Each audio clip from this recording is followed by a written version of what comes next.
But this was a few hours ago. We've been racing pretty much bang on 3 hours now. 126 kilometres are done as I speak, but these were pictures earlier on of the neutral rollouts from the De Kloepke Stadium.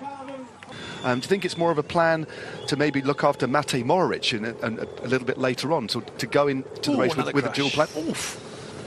There's a lot of this. Is that Arnaud de Lee? It looks like it might be... No, back brake jammed up as well, number 185 there. So that is Arnaud de Lee. Got good eyesight. Well, very good guess that was. I've seen him do that before, hop back onto his bike pretty quickly. So he's moving quickly. That's the last thing he wanted. This is going to be a big effort to get back in contact. But he's just off the back of that group. Yannick Steimler will happily sit on the wheel of the flying Belgian. Also, it's another rider that's dropped back there. That was Luke Rowe. Oh, he's got a problem as well. Hands back up again. So there is obviously he might have still maybe something wrong, or he's just trying to get the team car up to him. But taking his head unit off. No real panic. 51 Ks to go, but he wants to get that change nice and quick. Back on his bike. And he'll be on the radio to try and say, I wonder who's going to come back for him, because that's important. Yeah, it's an interesting one now, because they've obviously got Victor Campenaerts in there who said this is the race he wants to go for. The team will have supported him on that, but with Arnaud de Lee coming in and ultimately changing that ever so slightly.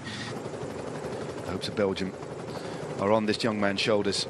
Arnaud de Lee, 9 wins last year. That's quite a big gap. He is in the convoy, but there's riders already being dropped off the back. And Dan, there's a danger here. If these riders get dropped, they might actually put a barrage on. And this is the group.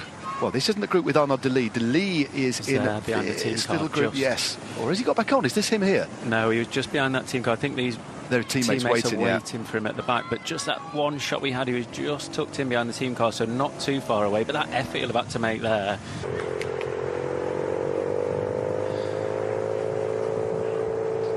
Next on the menu is the Molenberg, and it is Jan Tratnik on the front. In the centre of your screen, it is Lotto Destiny as well, not too far away. Victor Campenaerts onto the Molenberg seated style, but look at this man in the leg warmers and the brand new gear system, and that is Victor Campenaerts. Also on the left-hand side, a gap could well open up, and one that might never close again, especially when you see the quality of these riders. Tim Wellens there for UAE on the front, like you mentioned, Stefan Kung there as well. For De Lee to be in that front split after the effort that he's made, well, it tells us one thing, that he's going strong, and he's got that local knowledge to know where he needs to be at the right time. Oh, it's Van Baal deciding to go on the attack. Yeah, Dylan van Baal attacks on the left-hand side. Another rider in there that was looking good, Sepp van Mark. It looks like he's taken one of the riders that was with the break. I think this is Libert who's with him as well from Arkea. Good ride by the Frenchman. And meanwhile, out in front. Oh, this is very interesting here. The only rider to stay with a flying Dylan van Baal at the moment is Mathis Libert. What a ride!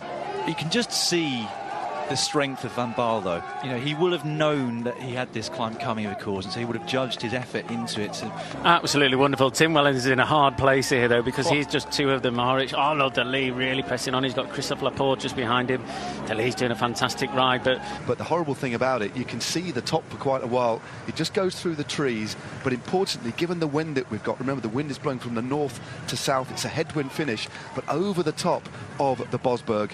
Yeah, this is fascinating. Laporte, you wonder if he's thinking, shall I just wait, or do I just jump and try and go across the gap? They've always been up the road, has never had to be at all on the back foot.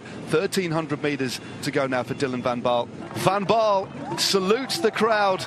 An absolutely magnificent performance by him and his team. Dylan van Baal is the winner of Omloop Het Nieuwsblad. Well, look at the stuff he's won in the past. Paris-Roubaix, Dwars, Vlaanderen. The stage of the Criterium de Dauphiné. This is the sprint behind. Well, who's this going to be? Looks like Ballerini on the right-hand side, coming through the centre. Looks like Alexander Kristoff. Kristoff on the left. Kristoff on the right-hand side, or Ballerini. It's always on the left-hand side. I think it was Arnaud de Lee, who took second place there. But it was smart. This is the moment. We didn't see this, did we? Just talk us through this. Yeah, so that's the group of four just being caught. So you can see the difference in speed when De Lee on the right-hand side there starts his sprint. They're already going 5 kilometres per hour quicker. But despite everything that he'd done through the day, he managed to accelerate and I think take second place behind Van Baal. Even Laporte there, who hadn't done an ounce of work the whole way. You know, he still put a lot of effort into the race, but for a long time just sat on those other 3 riders. He was beaten by Arnaud de Lee. So in many respects, a good job that they didn't catch Van Baal, because while we were thinking that Laporte would easily take the sprint at the end because he hadn't done any work for a long time, we can see from that was by no means a cert. He's got, some raw power, he really has. as you say, you pointed out that lack of momentum that he had. So the group coming up, going up 1 or 2 Ks an hour quicker. But once he got that kick and up to speed, there's nothing anybody can do about it, either on a flat spin. That was a slight drag. There's quite a significant little drag to the line there, Dan, as well. There's the evidence of that crash earlier on. Such a versatile rider, but so ridiculously strong. Whatever seems to be thrown in his path.